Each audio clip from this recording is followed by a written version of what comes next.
May I have everyone take a seat, please? We're going to get started in about 5 seconds. If you could also please mute your phones.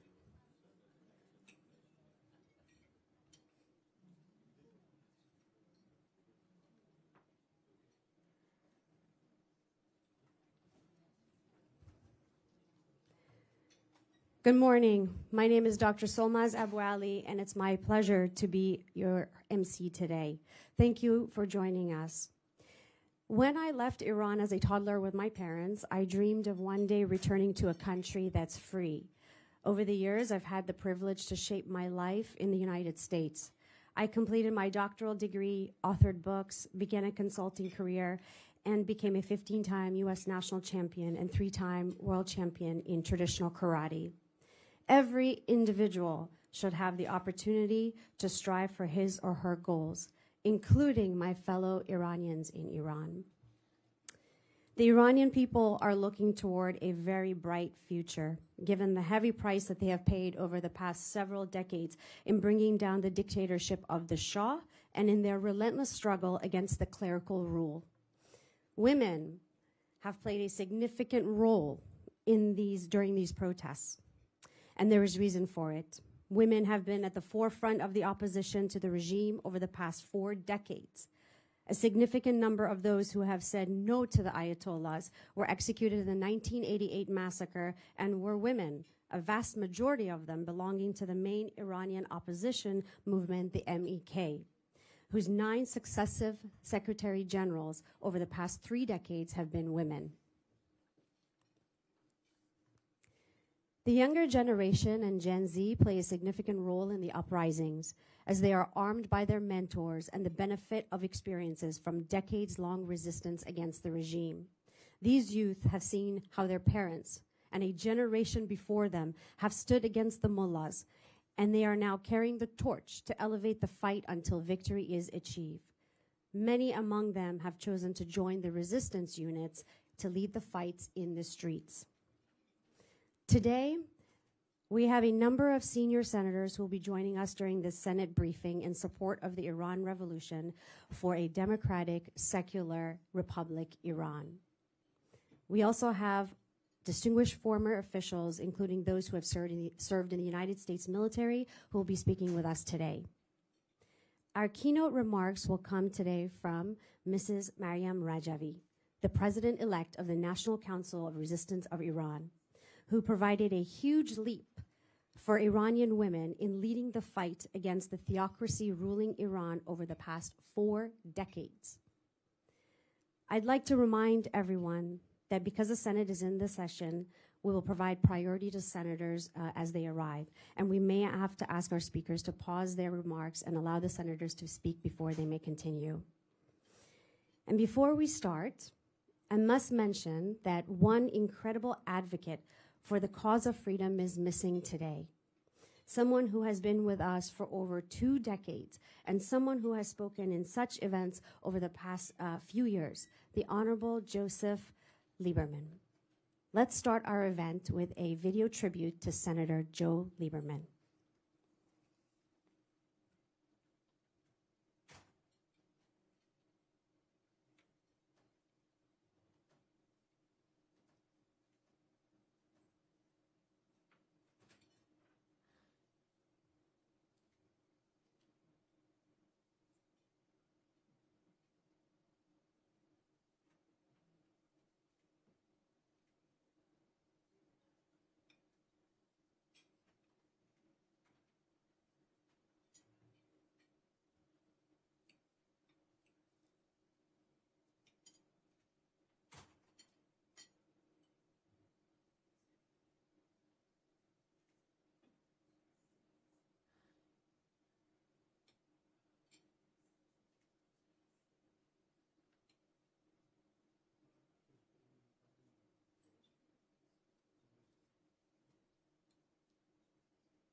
Well, an event wouldn't be an event without one or two technical glitches, right?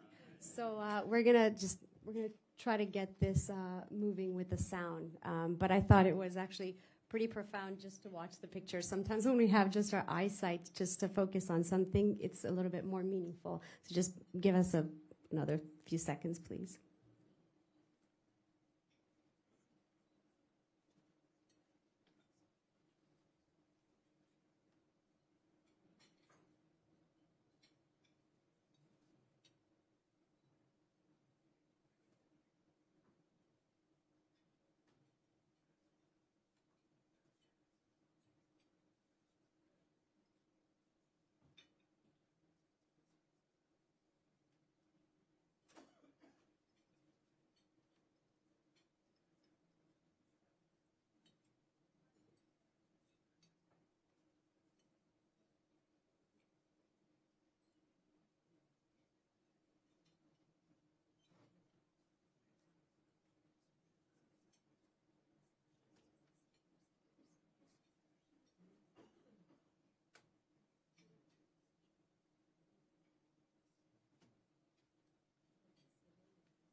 There was an option there that was clicked on headphones. The individual trying to get the sound should be clicked on speakers, and that might solve the problem.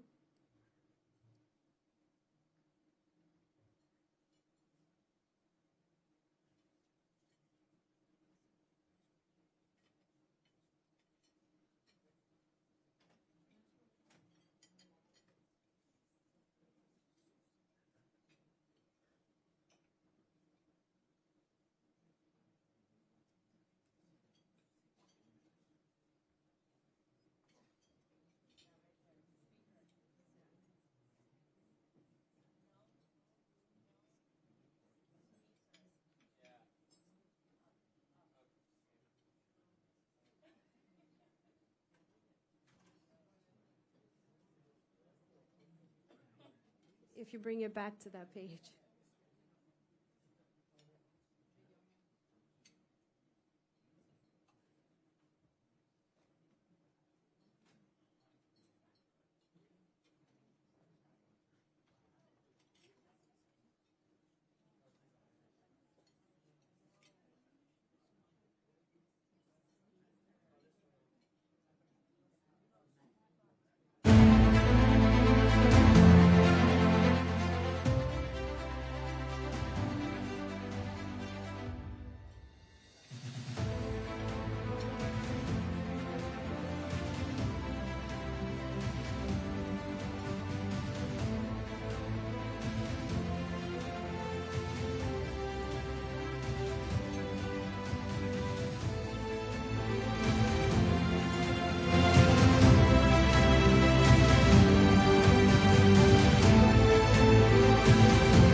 We have to support a change of the regime in Iran to the people of Iran to finally exercise their own self-government. That is what we're about.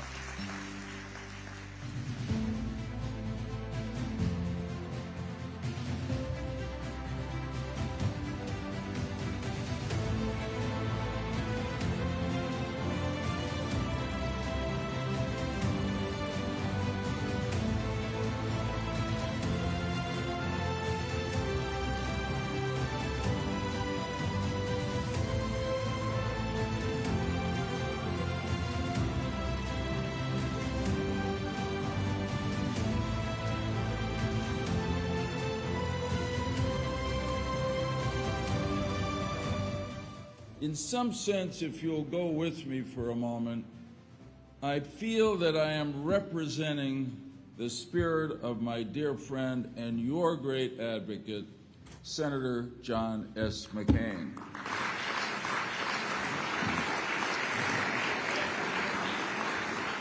John believed in this cause. He fought for it with all his heart. There were people at the outset who told him, stay away, the establishment, stay away.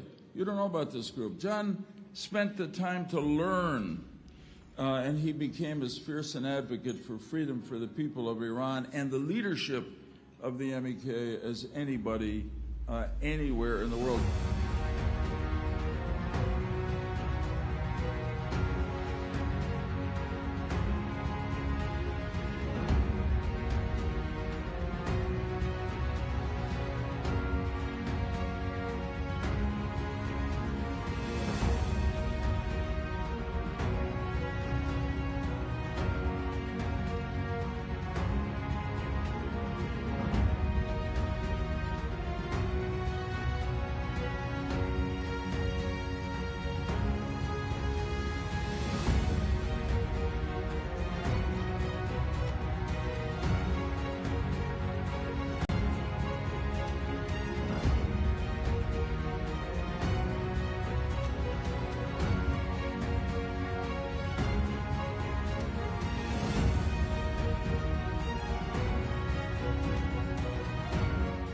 With so many leaders from around the world who are saying to you, not just that Iran is ready for a new day and dawn of freedom, not just that you are ready for a new day of dawn and freedom in Iran, but for all of us around the world, we are ready to stand with you in the fight for freedom. And though our language skills might not be great, we have all learned a phrase this weekend, Hazer, Hazer, Hazer. We are ready, and we will stand with you every step of the way. Hazer, Hazer. Every challenge overcome, for every step you came alive, for every word and every breath, for your faith in bringing home a brighter day. Yeah, we thank you for everything that you've done. We thank you for everything that you've done. Thank you.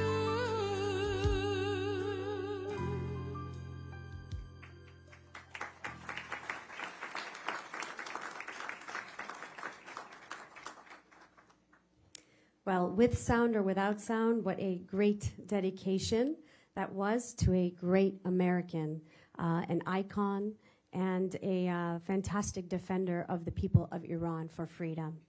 Indeed, when Iran is free, Senator Lieberman will be with us. And with that, our keynote address today will come from Mrs. Maryam Rajavi, the President-elect of the National Council of Resistance of Iran, who is the greatest inspiration and source of encouragement for the Iranian women in leading the fight against the theocracy ruling Iran over the past 4 decades. She has sent us a video, and we welcome her remarks. Distinguished senators, honorable dignitaries, I send my greetings to you and your efforts against the religious fascism ruling Iran and supporting democracy in my country. Bipartisan Resolution 599 in support of the rights of the residents of Ashraf Tree in Albania is part of a correct policy regarding Iran. This is a crucial step at the right time. I also extend my gratitude to Senators Jane Shaheen and Tom Tillis, senior members of the Senate, Foreign Relations Committee, and other honorable members of the Senate who have joined this resolution. Let me first pay tribute to the late Senator Lieberman, a great friend of the Iranian resistance, and late Senator John McCain, who played a key role in the security of the residents of Ashraf in Iraq and their safe transfer to Albania. I also want to honor the memory of the late Senator Levin, who played an unforgettable role in this matter. Honorable Senators, the Iranian regime, with its warmongering in the Middle East, sending drones and missiles for killing in Ukraine, and continuous terrorist operations across the world, including in the United States, has shown that it is an urgent threat to peace and security in today's world, and the head of the snake of warmongering and terrorism.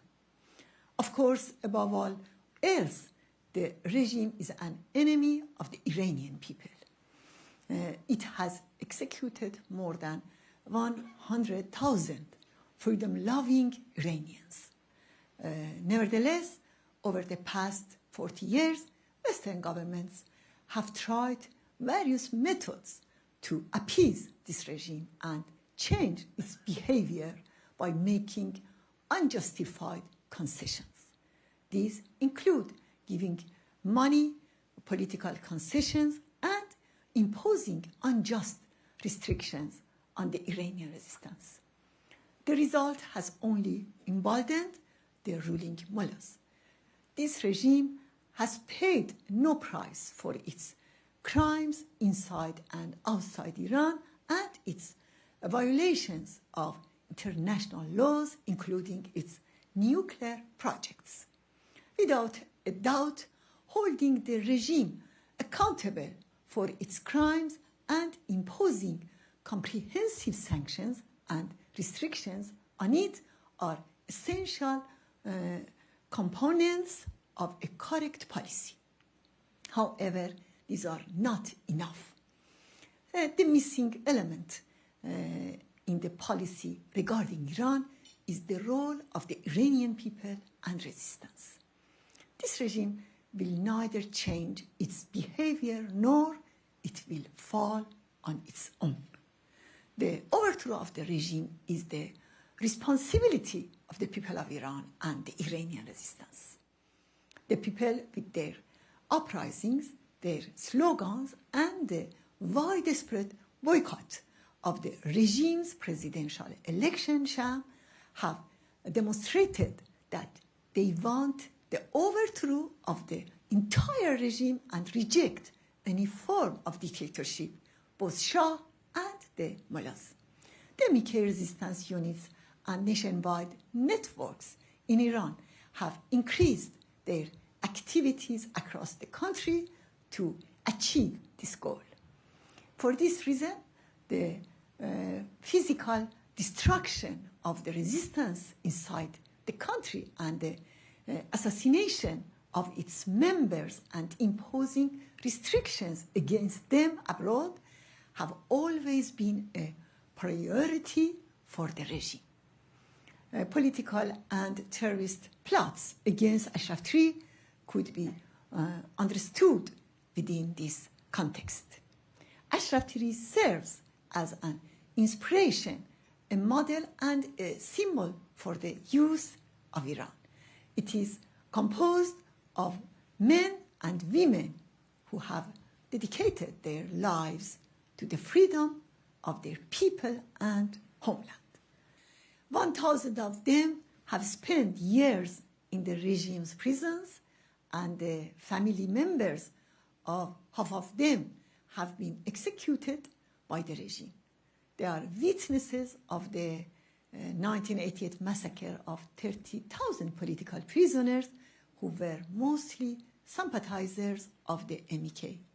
In a new plot since last year, the regime has started a so-called trial for 104 members of the MEK and the Iranian resistance in their absence, and threatens them with execution and extradition. Dear friends, this is not the first time in 4 decades that the mullahs regime is attempting to deceive the West by acting as if its new president is a moderate, while he's a loyal follower of Khamenei and a supporter of the Revolutionary Guards and proxy groups. He neither has the ability nor the will to influence the main elements of the regime's policy, such as repression, the nuclear bomb project, and foreign warmongering. Moreover, any president within the clerical regime is a puppet chosen by the supreme leader. The most significant reality today is the rejection of the entire regime by the people of Iran and their readiness for future uprisings. It is time for the United States Senate to lead a comprehensive policy towards Iran, a policy based on recognizing the fight of the resistance units against the IRGC and the Iranian people's struggle to overthrow the regime. The NCRI wants to establish a democratic, free, non-nuclear republic based on the separation of religion and the state that is essential for peace and security in the region and tranquility throughout the world. Thank you all.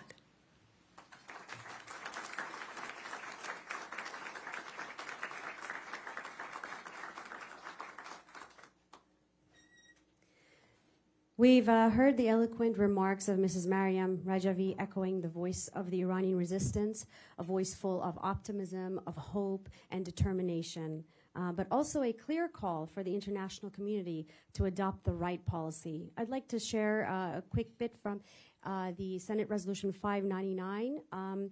It's because whereas 3,600 parliamentarians around the world and 125 former world leaders have expressed their support for Mrs. Maryam Rajavi's 10-point plan for the future of Iran, which calls for the universal right to vote, free elections, a market economy, separation of religion and state, and advocates for gender, religious, and ethnic equality, a foreign policy based on peaceful coexistence, peace in the Middle East, and a non-nuclear republic in Iran. This is what we are striving for, the Iranian people, Mrs. Rajavi, and this is what she's advocating. So of course, I know many of us here second the call for the international community to adopt this right policy. Moving forward, we're going to hear from General James Jones, the first national security advisor in President Obama's administration. During his military career, he served as the 14th Supreme Allied Commander Europe and the 32nd Commandant of the Marine Corps.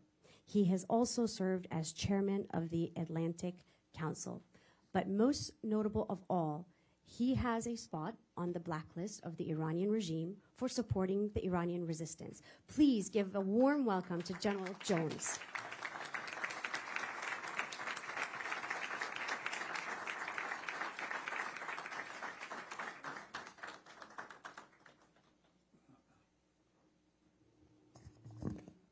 Thank you very much, particularly for the last part of your introduction.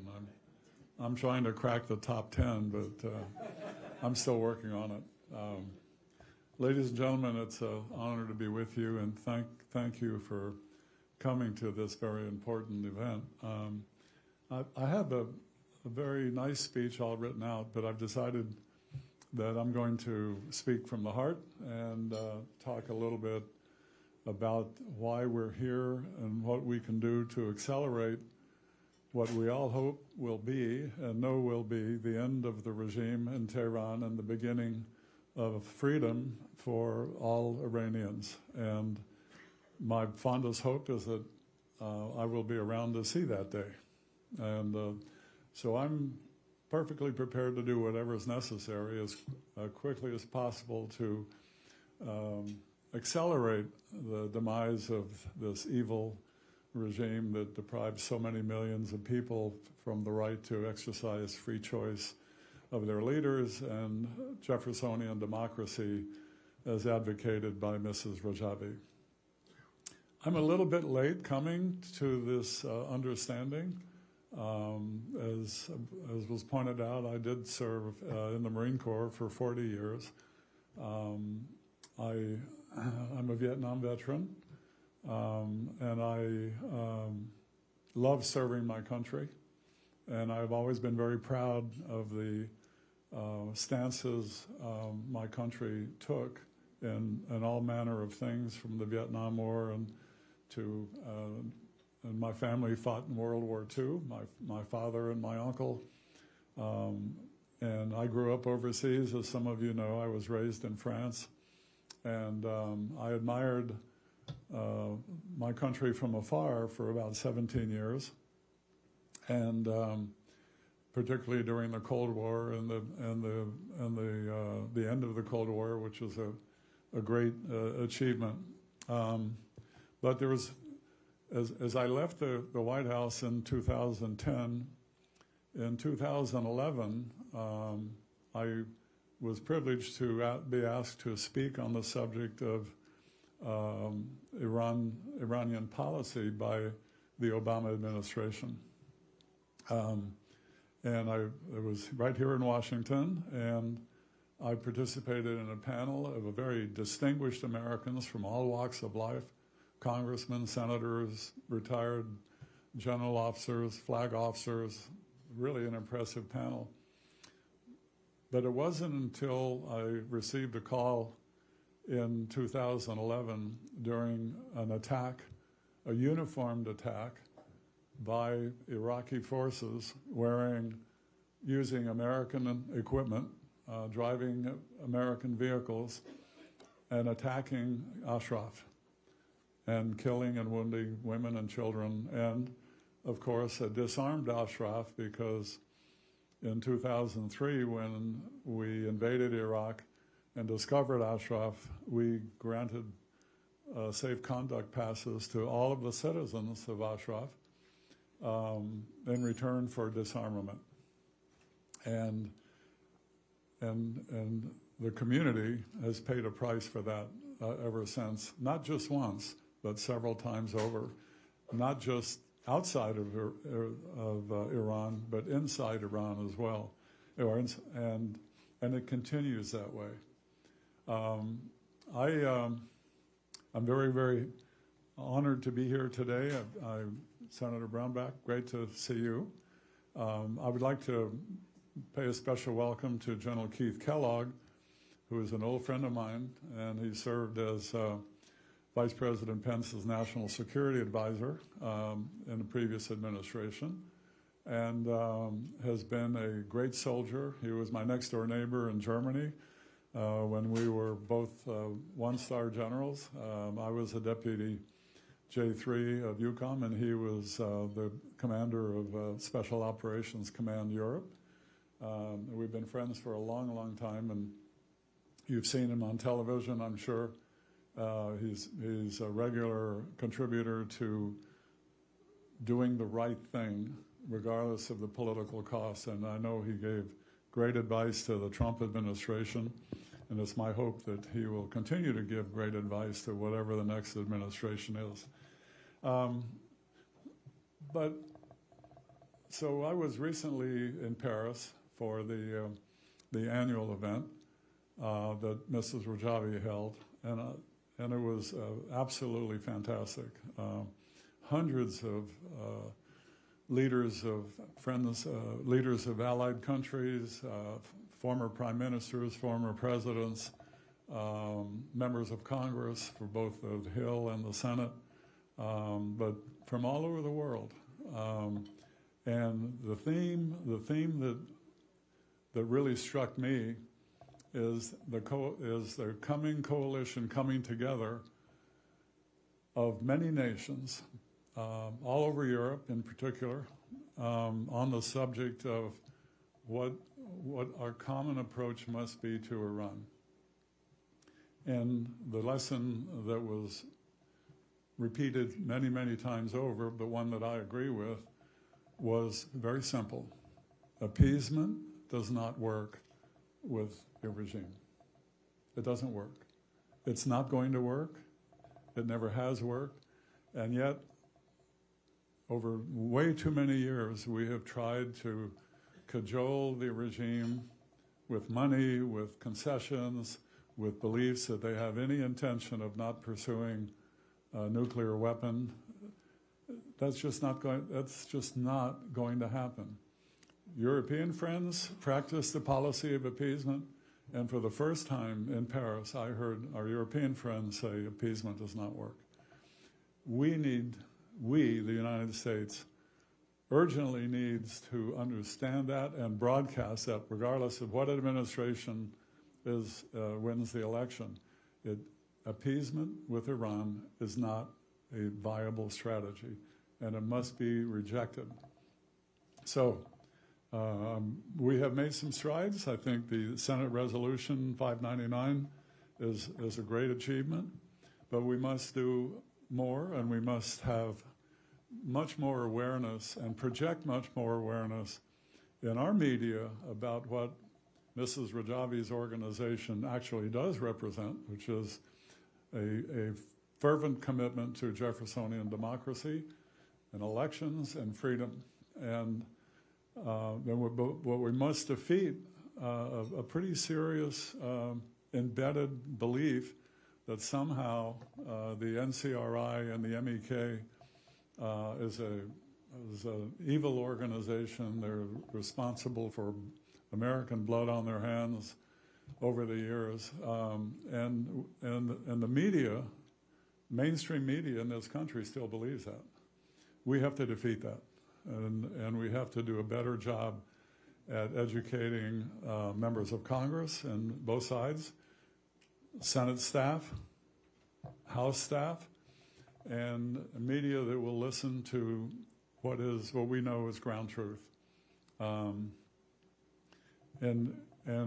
American leadership at the point of the spear is absolutely essential if we're going to be successful in witnessing the fall of the regime, and, by the way, what happens after that fall.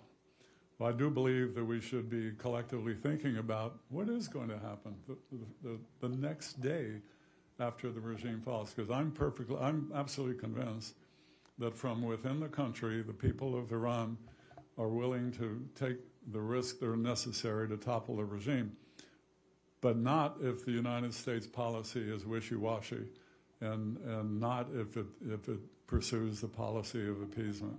We have to be firm, we have to be resolute, we have to lead.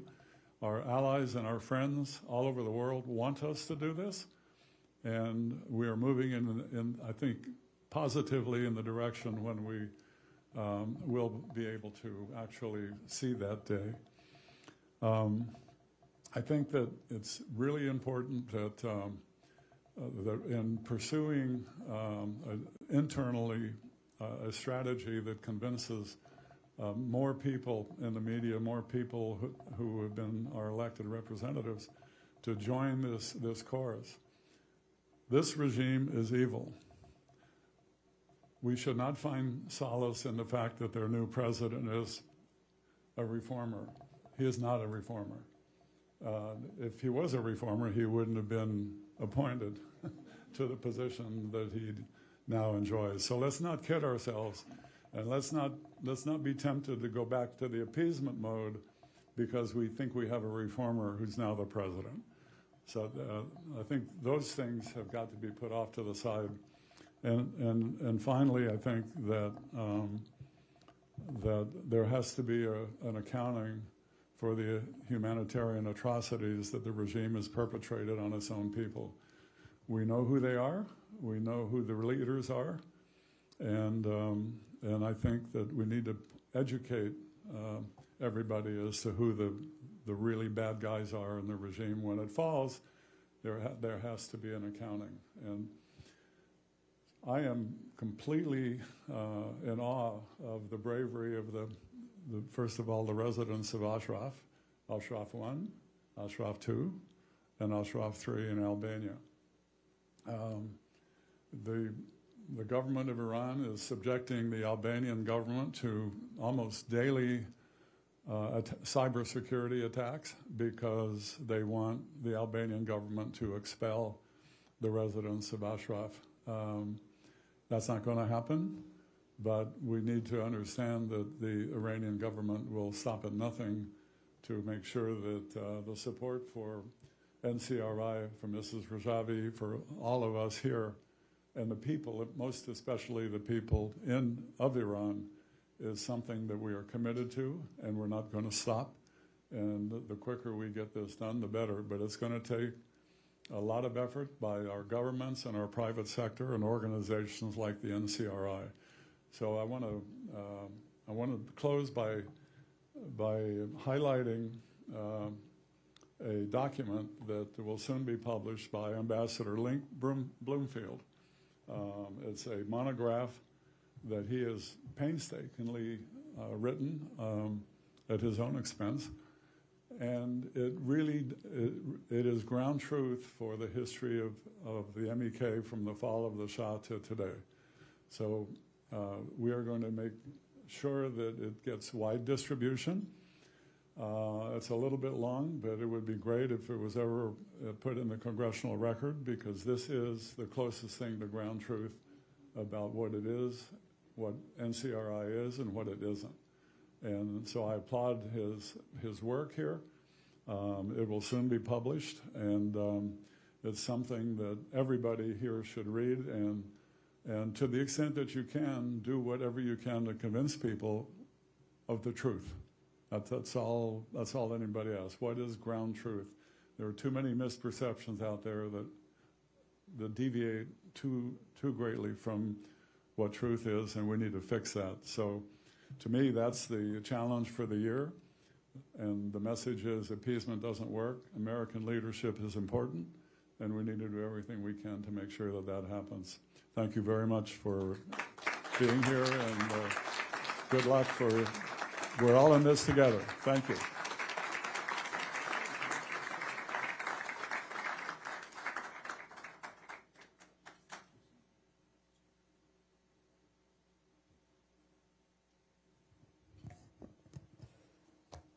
That was a little too high for me, General. General Jones, first National Security Advisor in President Obama's administration with over 40 years in the military corps. Thank you so much. I'm going to borrow what you said. Appeasement is not going to work. It never has worked, and it must be rejected. Now I'd like to move forward. We'd like to invite Senator Tom Tillis from North Carolina. Senator Tom Tillis is a member of the Senate Committee on the Judiciary. Senator Tillis is also the co-chair of the Bipartisan Senate Human Rights Caucus. He is the sponsor of the Senate Resolution 599, titled Protecting the Iranian Political Refugees, including female former political prisoners in Ashraf 3 in Albania. Senator Tillis has traveled to Ashraf 3 in Albania earlier on and has met with the leadership and Mrs. Rajavi there. Please put your hands together for a very warm welcome.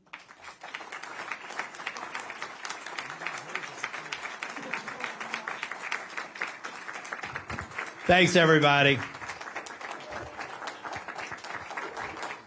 Thank you all.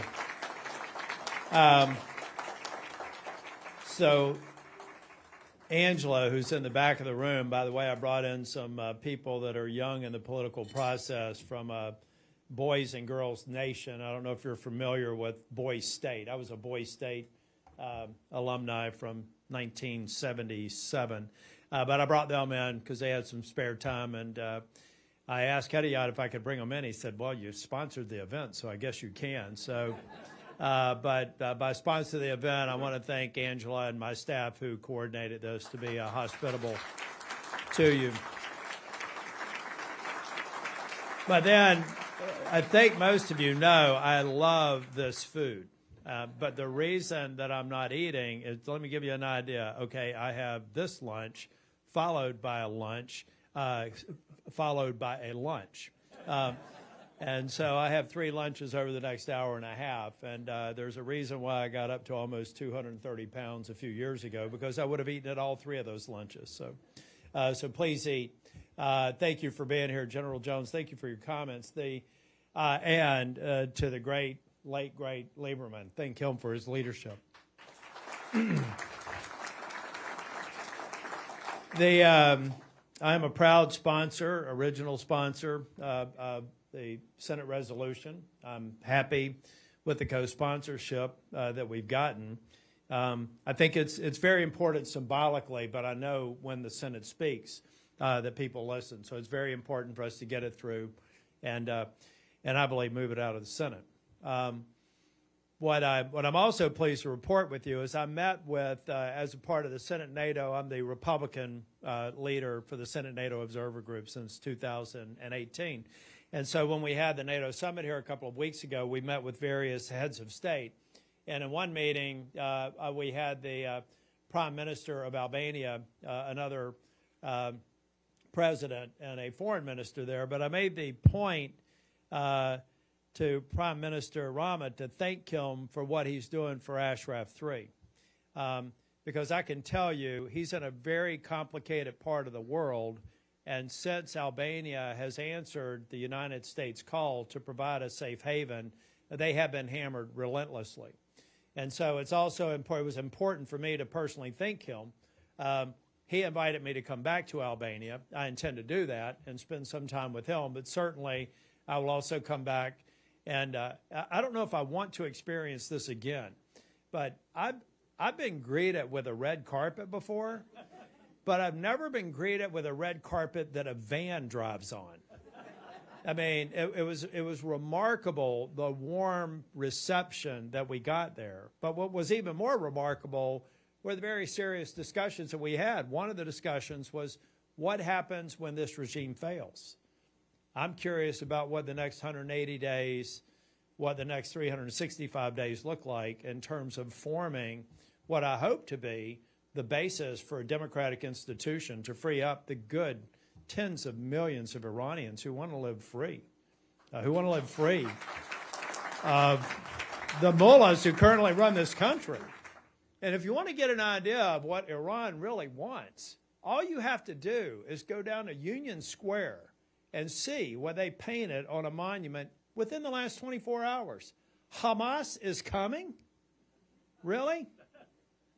That's a group that says they're here to force the United States to broker a peace deal? Hamas is coming? And do you think that happens accidentally? Or is it just another tentacle of the evil people who are the mullahs and the leaders of Iran? We all know what it is. We have to stand up against them. They are not redeemable. These leaders have to go. We have to force regime change before we can have any hope of having a productive relationship. And it breaks my heart. It breaks my heart because it means that there will be suffering in the meantime. It happens every day in Iran. We should choke off every financial option that we could. We should check them at every military step of the way. And we should ally with anyone who views Iran as a common enemy. We have to put our foot on the accelerator. We cannot accept administrations who think that maybe they're redeemable. They are an evil ideology that are destroying the hopes and dreams of tens of millions of Iranians who want to live in peace. They want to live among a peaceful nation, and they've been doing it for decades. I don't even think I've told any of you these stories at the lunches that you stuffed me with and breakfast. But my first foray into really understanding the Iranian people dates back to when I worked in a warehouse. Shortly after I graduated from high school, supposed to go to the Air Force, had an automobile accident, didn't get to do the delayed entry program, found myself in a warehouse working with a guy who I knew was from a foreign country, but I didn't know where. I said, "Where are you from?" He said, "Persia." I said, "Persia's not a country. You must be from Iran." He said, "Yes." But he was, it was a shame that he felt like there was a certain sense of shame about the country that he was from. A great country, a great people, a great culture, an ancient culture. And that really dialed me in to really understanding it, really at the ripe age of 17. I was 17, 18 years old working in this warehouse. So I've kind of been following it all along. And now here I am in the U.S. Senate, seeing what these leaders, so-called leaders, murderers, have done to this wonderful part of the world and this wonderful culture. So long as I'm here, I'm going to be rooting for you. I think that if you not only take a look at the co-sponsors, but take a look at the quality of many of the people who have signed up to on the resolution, then you know that you've won the hearts and minds on a bipartisan and I believe bicameral basis of the U.S. Congress. But we have to continue to press. We have to continue to work. We have to continue to make sure that Ashraf has a safe haven, Ashraf 3 in Albania has a safe haven, and that you have a voice. And we disabuse the notion of past. And I'm not saying that everyone who was involved in the MEK were angels in the past. But I believe that those people who are fighting to free Iran are good people, focused on a peaceful Iran, and an Iran that wants to live among a peaceful family of nations. Wouldn't that be a game changer? Could you imagine how the world changes the day that we have a vibrant democracy in the country of Iran? So count me in for your support, my support, and then when we figure out when I'm able to go and meet with this prime minister, who I have to admit is a great guy, personal guy. The story, I hadn't spent much time with him, but he's committed. But in order to sustain that commitment, the U.S. has to double down on protecting the Albanian government and the Albanian people from relentless attacks. So we should all be thankful. They've got politics just like we do. We should be thankful that they're there, and we should make that decision easier and easier every day, because it's in every one of our best interests to make sure that Albania is protected and that Ashraf 3 is protected, and that you can continue to get your message out with the end goal of me having a lunch with you all in Tehran. God bless you.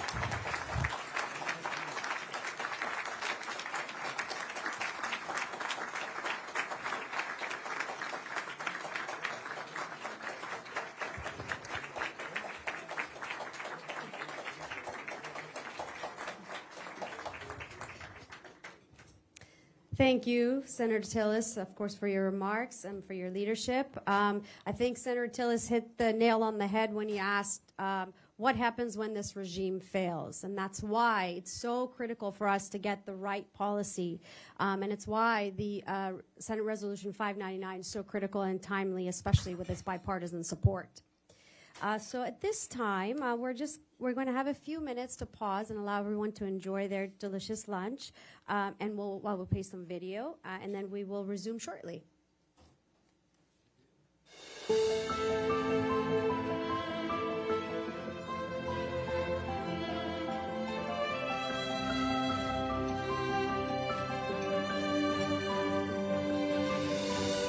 On June 29, 2024, the day after the presidential election in Iran, which according to reliable statistics was boycotted by 88% of the Iranian people, two important global events were held by the Iranian resistance in the two European capitals of Berlin and Paris.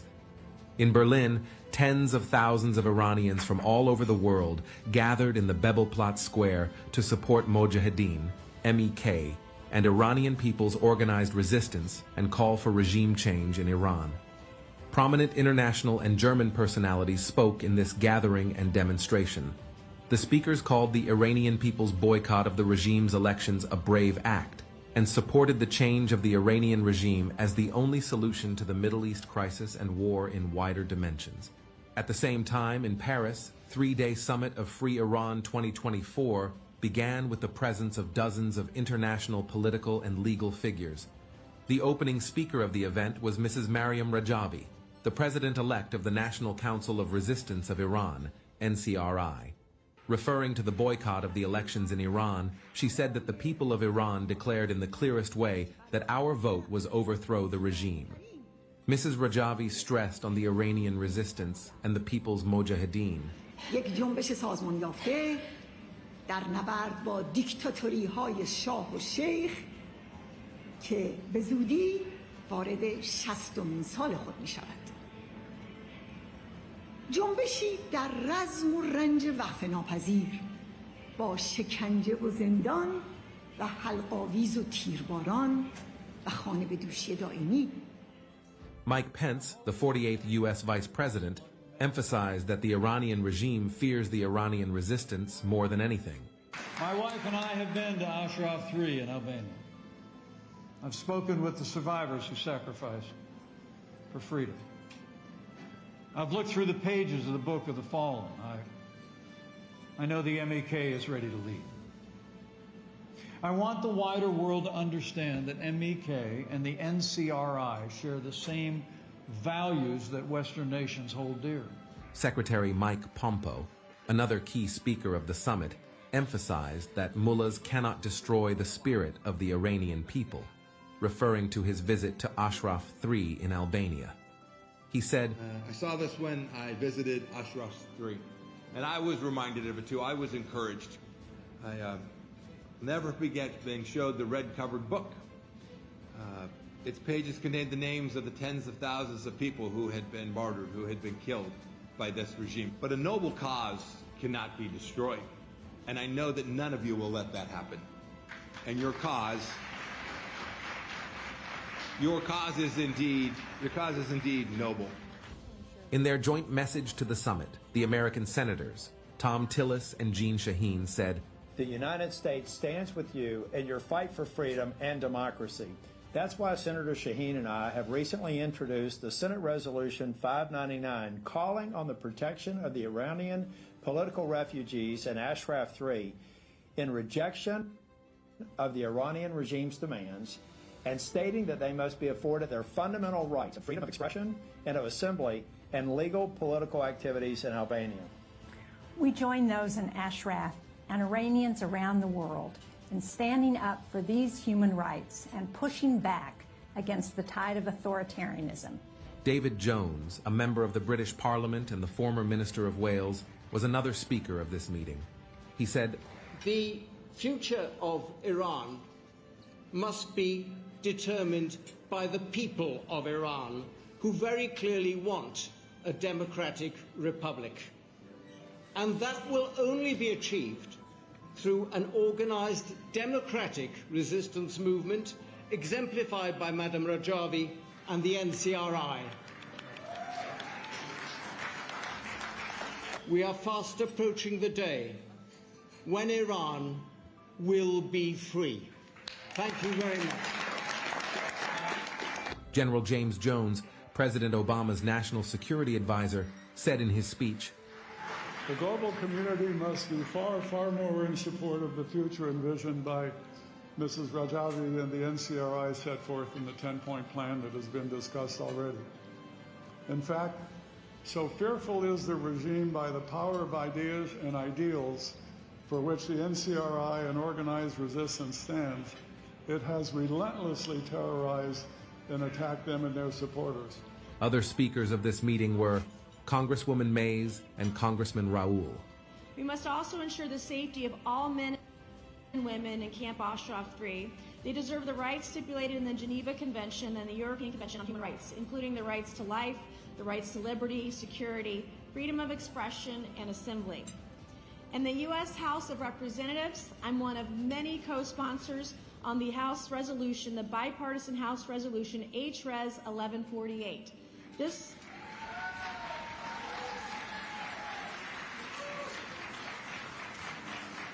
resolution, which has majority support, backs the 10-point plan for the future of Iran authored by Maryam Rajavi.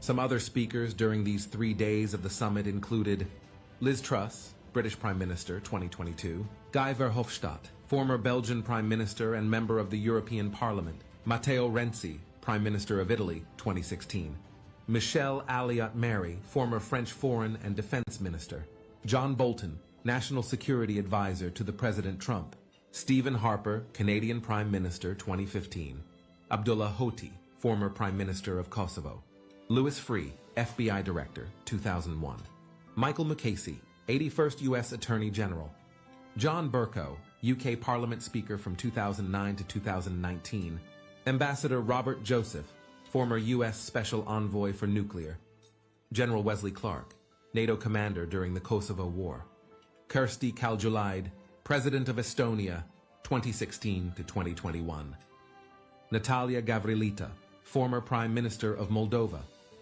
Peter Altmaier, former German Federal Minister, Kathleen de Porter, member of the Belgian Parliament, Nike Gruppioni, member of the Foreign Affairs Committee of the Italian Parliament. Senator Gary Peters, U.S. Senator. Senator Ted Cruz, U.S. Senator. Senator Sam Brownback, U.S. Ambassador for Religious Freedom, 2018-2021. Alexander Acosta, U.S. Secretary of Labor, 2017-2019. In this summit, representatives of Iranian communities in America and Europe also gave speeches.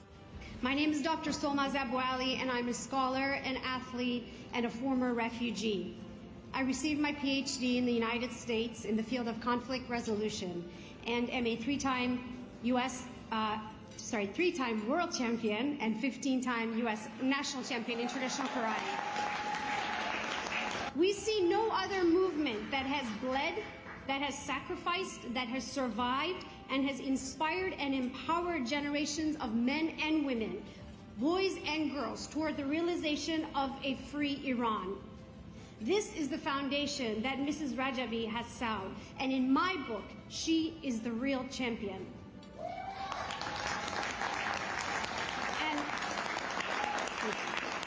And it's for this reason that I have gifted my gold medals to her.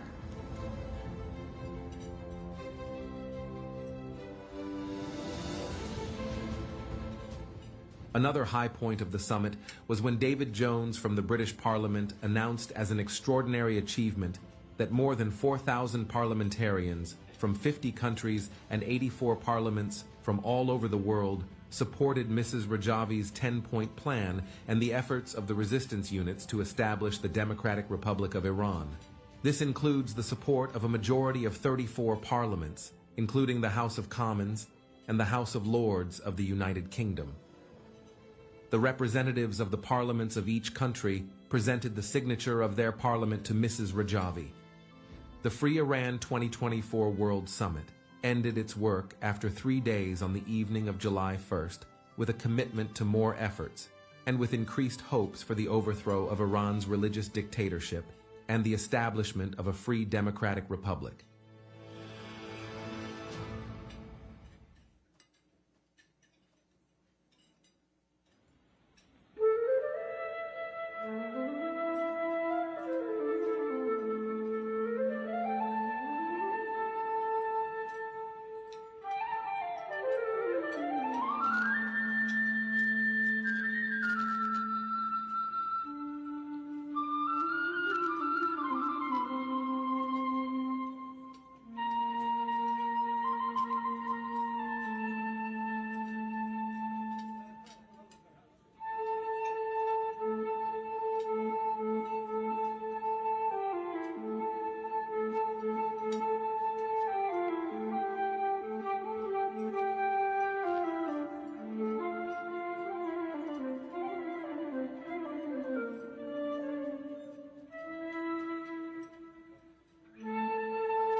May I have your attention, please? We're going to wrap up lunch in like 5 seconds and resume our program. Yes. 4, 5, go. Thank you. I hope you've enjoyed your lunch. We can't address the issue of human rights and religious freedom without mentioning the Honorable Sam Brownback, 46th Governor of the Sunflower State of Kansas.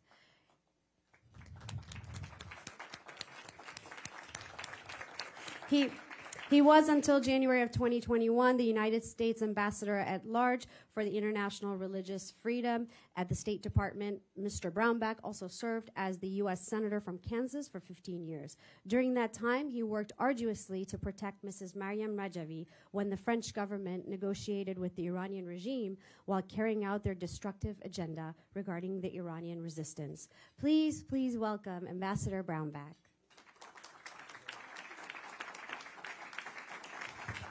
Thank you very much. When you hate to get in a ring with her, world champion in karate, well, that's be tough. Thank you guys all for being here, and thank you for your continued work on this topic. I was recently in Paris addressing the group, the annual meeting. I want to cut straight to the point, a little bit like General Jones did. We are on the edge of World War III, and Iran is the pool of gas to light it. I mean, the pool of gas to ignite it. This is really a very difficult moment for the world, and it's precipitated much by Iran. They're a key player in the axis of evil between China and North Korea and Russia and Iran. They're one of the key players. They are the instigator of all the instability in the Middle East right now. All of it is by Iran that's taking place. And the longer we hesitate to push Iran and this leadership out, the worse it is for us. It's like any illness. The sooner you get on top of it, the more your options are, and the more likely a good outcome comes. And the longer you wait, the worse your results are. We have got to really address the situation of the ruling mullahs now. This really is the time. We really can't wait longer. And people say, well, okay, let's see what happens afterwards, after they'd be thrown out, what happens. And there's a 10-point plan. The MEK group's got this put together. And even if that didn't work, it would be better than the situation we're in now. Because you're looking at Israel being attacked directly by Iran. You're looking at the Iranian Houthis attacking the sea lanes and the seaways in the region to where the U.S. and the Brits are responding. You're looking at an escalation by Hezbollah taking place out of Lebanon that's taking place right now. All these things are happening now, and more could be coming easily. This is at a tipping point where you could get a global conflict going. Without the mullahs ruling in Iran, none of this happens. None of it happens. So why are we hesitating here? Why are we trying to play nice about this, or like, well, we need to have subtle diplomacy, or we need this or that? This is the time for clarity, and this is the time for us to really move forward.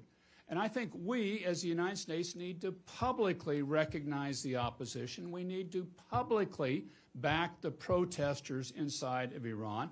We need to publicly back those that are confronting the regime, like the MEK is confronting the regime. We need to publicly back them. We need to support them. We need maximum economic pressure on the Iranian regime, like we used to have. We don't now, but we need to have maximum, so we shut the flow of funds off to them from inside and outside and every place else. But we also need maximum political pressure on them. We need to say we support regime change by the people in Iran. We need to publicly declare that U.S. policy and push that forward. That needs to happen now. We need to back the Kurdish people. There's a large number, millions of Kurds inside of Iran. They've got a virtual autonomous region in Iraq. They need to have an autonomous region in Iran as a way of really pressing the Iranian regime. That would be something we could do. As I mentioned, we need to publicly back the MEK and the work that they are doing. We need to state publicly we support a different regime, as I've mentioned. And the time for us to be diplomatic about this is gone.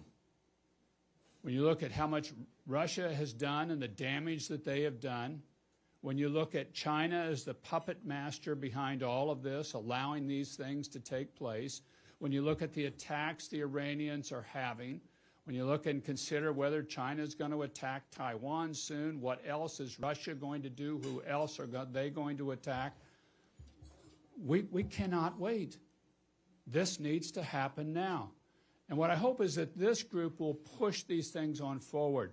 I joined with Senator Lieberman and McCain 20 years ago. We were pushing for these sorts of changes.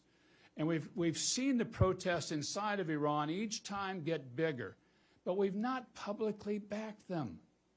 We need to publicly back them. When the people inside of Iran are protesting, we need to say we stand with the protesters. We, the United States government, and press other Western democracies and to back the protesters. It's past time. We have got to do these things. The consequences are dire. If we continue to be diplomatic about this, if we continue to just say, well, we're not sure what's going to happen afterwards, if we continue to kind of question our own resolve on this, the Iranians will get stronger. They'll attack more. They will develop nuclear weaponry. What happens when you have a nuclear-armed mullahs running Iran? What happens in the world then? And how far away are they?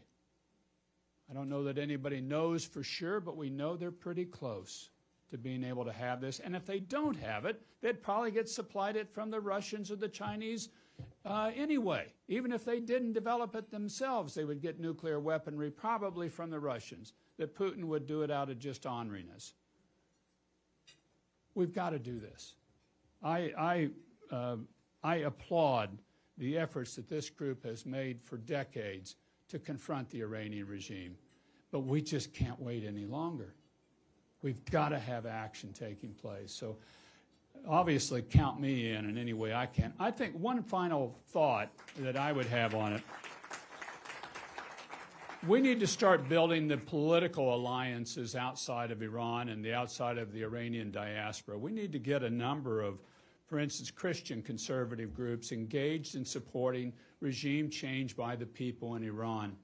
We need to start really building the alliances outside in the political systems to push the political system to move forward. And that's something I'm going to be working on. I think this is just, it's time. We need to get this moving on forward much more aggressively. And I just think, and every moment we waste is one that we have more trouble what we're looking at in the future. It's just a dire situation. Thank you guys very much for holding this for years. God bless you all.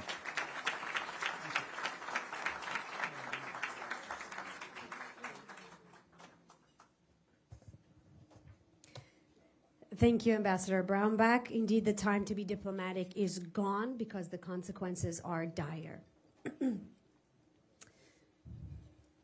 We are now honored to have Lieutenant General Keith Kellogg, who served as the National Security Advisor to Vice President Mike Pence.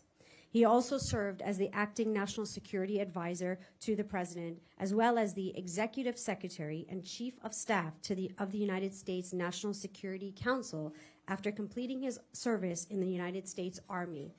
Please welcome General Kellogg.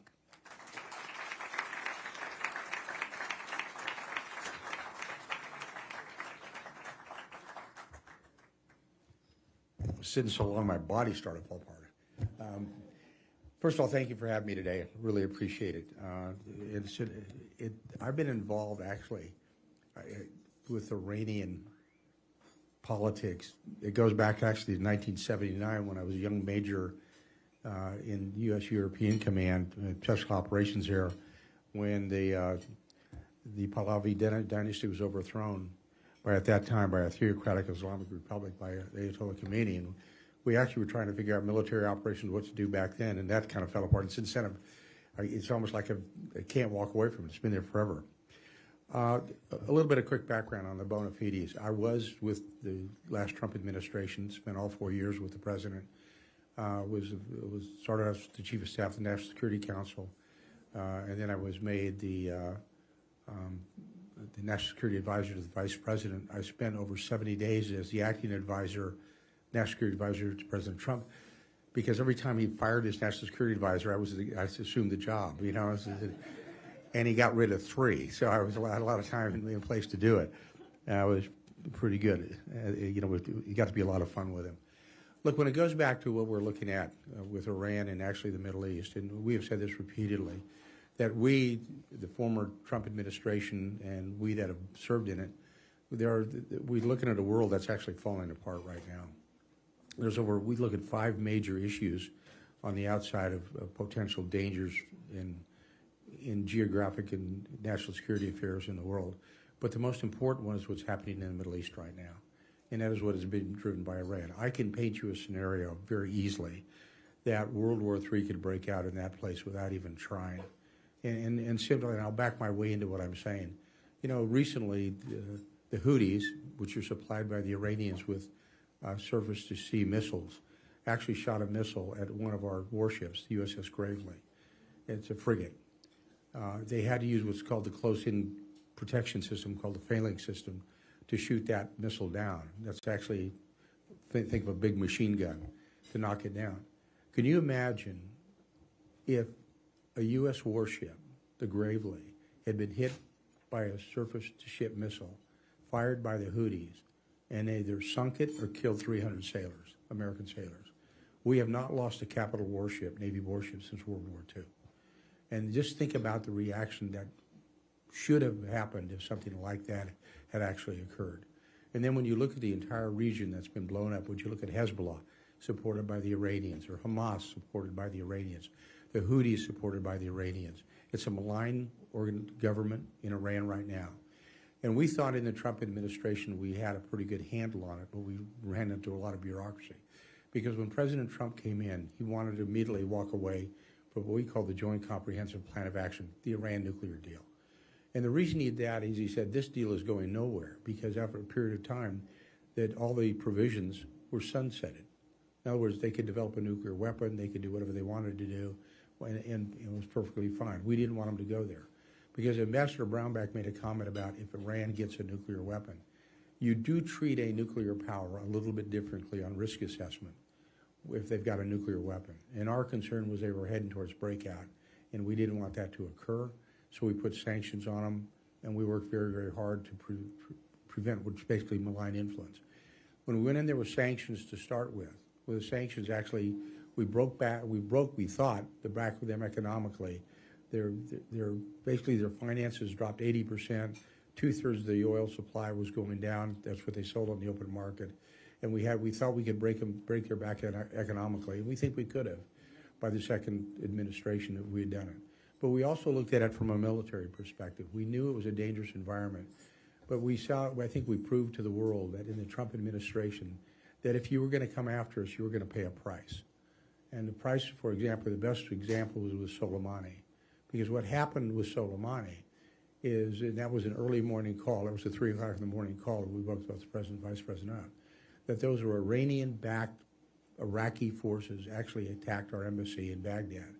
And when we got the call early that morning, the call from the embassy was, we are starting to burn documents. Well, anybody will tell you if you're in the national security space, when you start to burn documents in an embassy, that is a concern that you're going to be overrun and you're going to lose an embassy. And when we picked up the phone and called the President and Vice President, put them on the conference line, the first words out of President Trump's mouth is, we are not losing the embassy.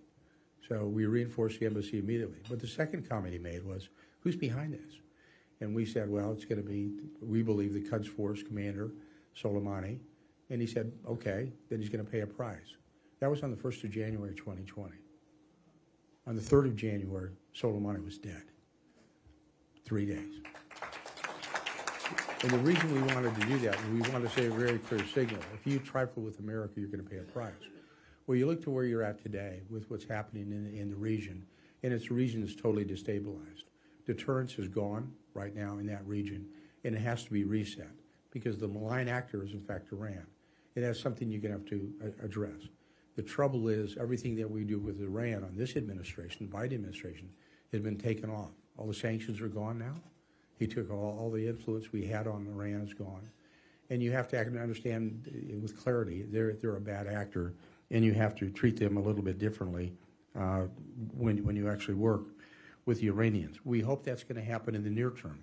We understand that the world is in disarray, and the biggest thing that you have to face is the Middle East right now, and you see it just exploding. So this is something that I think a next administration, and we're obviously hoping, and because I'm obviously partisan about it, that it would be a Trump administration, but we would take on the fact that Iran is a malign influence. We have to reduce it, and we have to figure a way to do it. You can't just keep pushing this thing down the road because they are now breaking out, not only in nuclear capacity, but they're also aligning themselves with the Russians, with the Chinese, and also with the North Koreans. And our concern is what you see what's happening because of a level of appeasement that you see with this administration and previous administrations. Who would have thought that you would have seen a deal brokered between Iran and Saudi Arabia by the Chinese? That just happened. That's unheard of. We would have never let the Chinese move themselves into the Mideast theater because we know the damage that could occur. So this is an issue that's going to be have to raise into the future. It's a very significant national security issue, and I think it's going to be addressed. We actually saw it coming. The President Trump saw it coming. That's he addressed it so aggressively, and how much pushback we got when we came out of the JCPOA, the Iran nuclear deal. But he was right, and I think he continues to be right. So we'll see what's going to happen into the future. There's a major concern that is going to have to happen, and how it's going to have to happen. And it just takes a resolute commitment by the American government to understand that there is appeasement, and appeasement does not work. And that's where we're at today. So it's one of those issues. It's probably the most critical issue that a new president will face, among some others. But I think we can address it. He has the right instincts, meaning President Trump has the right instincts to do it. And we understand that basically the dynamics in the Middle East and how it needs to be fixed. But if we don't watch out in the near term, Iran is going to take a much larger role in the region to the detriment of the world. And you saw that the Israelis have actually, to their credit, have taken the lead on this. I mean, who would have thought that you would have seen a direct engagement between Iran and the Israelis? Who would have thought you would have seen a direct engagement between the Israelis and the Houthis in Yemen? But they're willing to do it, and you've got to give them a lot of credit for that. But they're showing the example to the world that you have to address this, that this is something that will not go away. It is the importance for stability and peace in the Middle East. And actually being with this story, being here today, it actually helps open my eyes in the sense of how do we get to the end state? How do we ensure that we can get to a democratically elected or democratic Iran into the future compared to where it is today? I think there's a path to it, but it's going to take different change of administration and a different change of commitment of where you want to go. That's a simple fact, because today we're on a path of appeasement, and tomorrow you may want to be on a path of attack, and I think we'll do it. And hopefully, we'll be part of it. But thank you for having me today. To me, it's been quite an eye-opening experience going into the future, and hopefully we can bring that to fruition in a new administration. So thank you very much.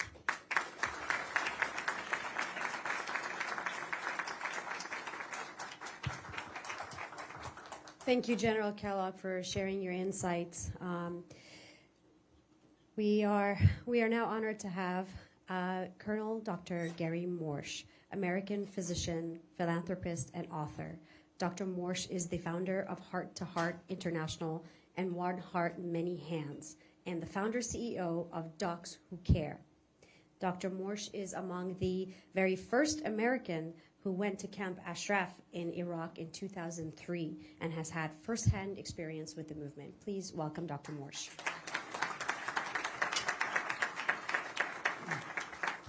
Good afternoon, my friends. Is this being beamed to Ashraf 3? I hope so. So if it is, hello to all my friends in Ashraf 3. So we are here today in you've heard of the Breakfast of Champions? This is the Lunch of Champions. Right over here we have a karate world champion. But did you know that over here we have a wrestler world champion? Yes. I'd like to invite both of you to go to the Olympics with me. I leave tonight. I'll be there, but not as a champion. Well, the real champions are the Ashrafians. And the people who support and belong to the MEK. Are there any people here that have been in Ashraf 1? Look at that. These are champions. Let me tell you, these are champions. Yes, yes. I have to tell you my story because we've heard from distinguished generals, diplomats, national security advisors, ambassadors of religious freedom. These people know way more than I do about policy.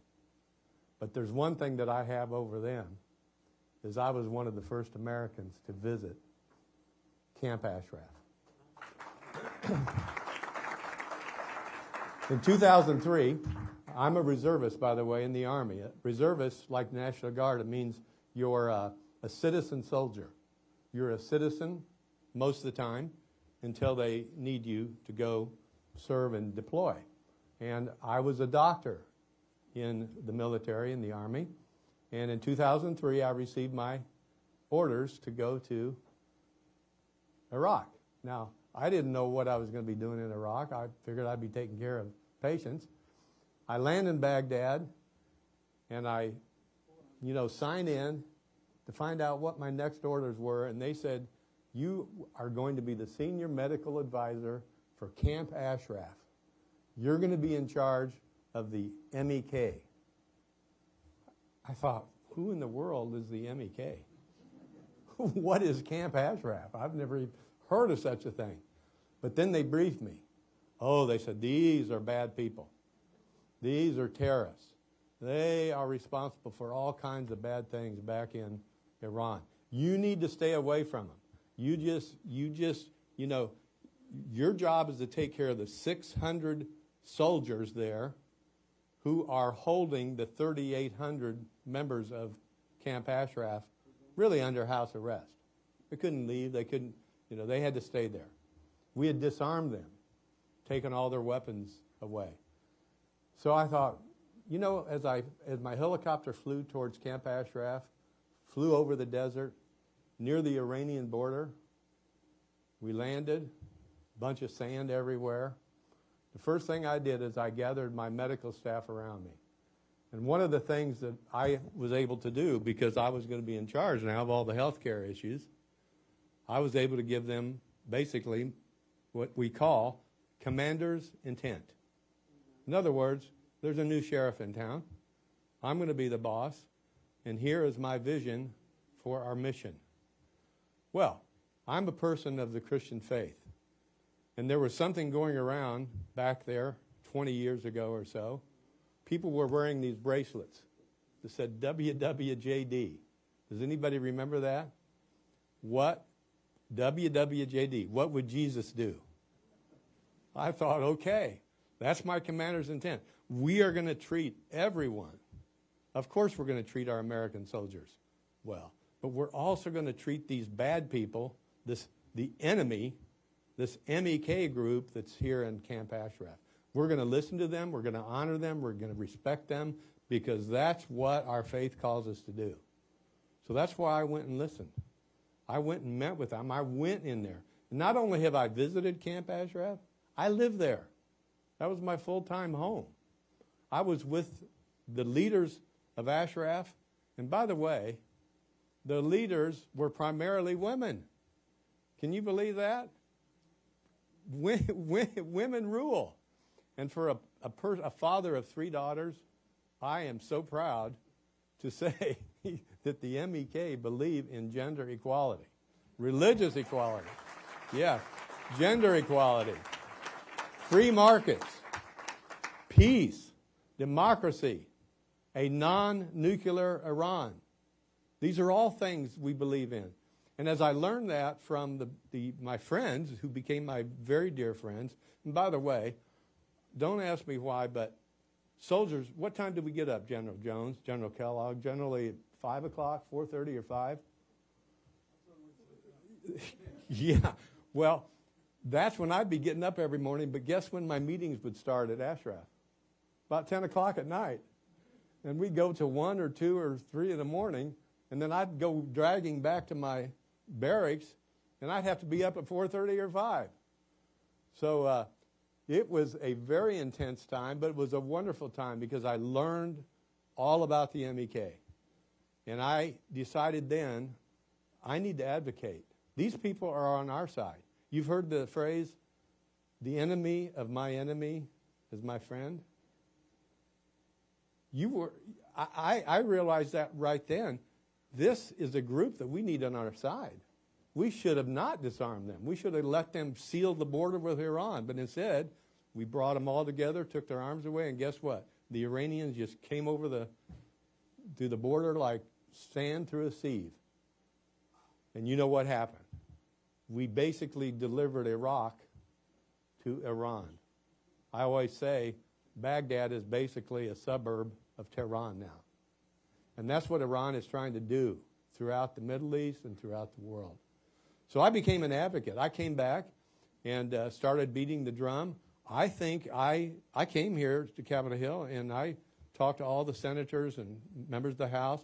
I remember briefing Senator, at that time, member of the House of Representatives, Sam Brownback, talking to him about this, trying to sound the alarm. The Iranians are taking over Iraq, and they're taking over the Middle East, and we have a friend called the MEK, and we need to join with them.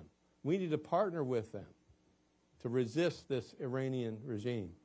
And now, 20 years later, we're at a tipping point, I believe.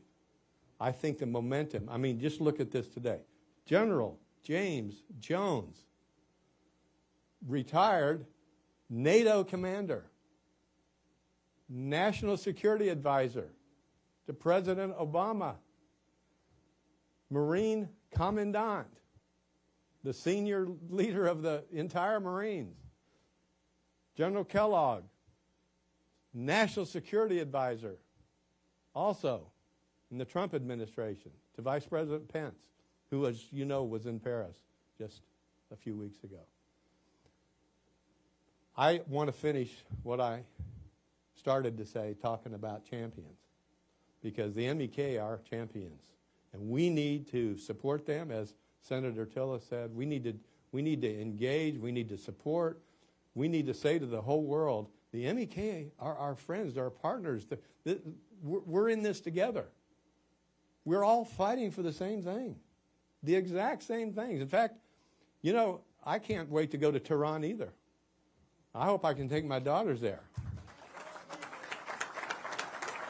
Because Iran is going to be a nation that has actually more freedom, perhaps, more gender equality, more ethnic equality than even perhaps my own country. So we need to support a free, democratic, gender equalizing, et cetera, et cetera. It's Madam Rajavi's 10 points. So thank you for letting me be a part of this distinguished group here today. God bless you. And I'm going to look for all of you on the Wheaties box as champions.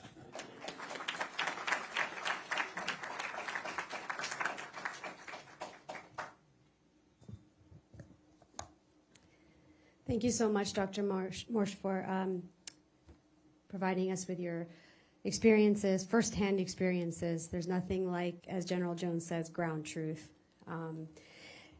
So, ladies and gentlemen, the Iranian regime, as we all know, has stepped up terrorist attacks against its opponents. It's used blackmail, it's used terror threats, hostage-taking, sham judicial proceedings, and other means of intimidation against Western nations to compel them to silence Iranian opponents living abroad. We know this. This is stated in the Senate Resolution 599. This resolution is not only significant because it speaks truth, but it is significant because it's timely. As many of our speakers here have mentioned, we are at a tipping point. Iran is the gas that could potentially light World War III, and none of us want that to happen. And so we need to be sure to adopt the right policy. Appeasement has never worked, and it never will. And so this is why we need to continue to work together in a bipartisan fashion. And speaking of champions, please understand that you guys are champions in your own right. You honor us with your presence here today. Thank you for standing by the side of truth. Thank you for sharing your experiences with others, because this is the only way that we're going to help Mrs. Rajavi, Iranian people fighting every day in the resistance units on the ground to help us lead toward a free and democratic non-nuclear Iran. It's with your help. It's with your support. So thank you. Thank you so much for being here today with us. And thank you as well spending your time today with us. We hope you enjoyed the program. And here's to a free and democratic Iran. Thank you so much.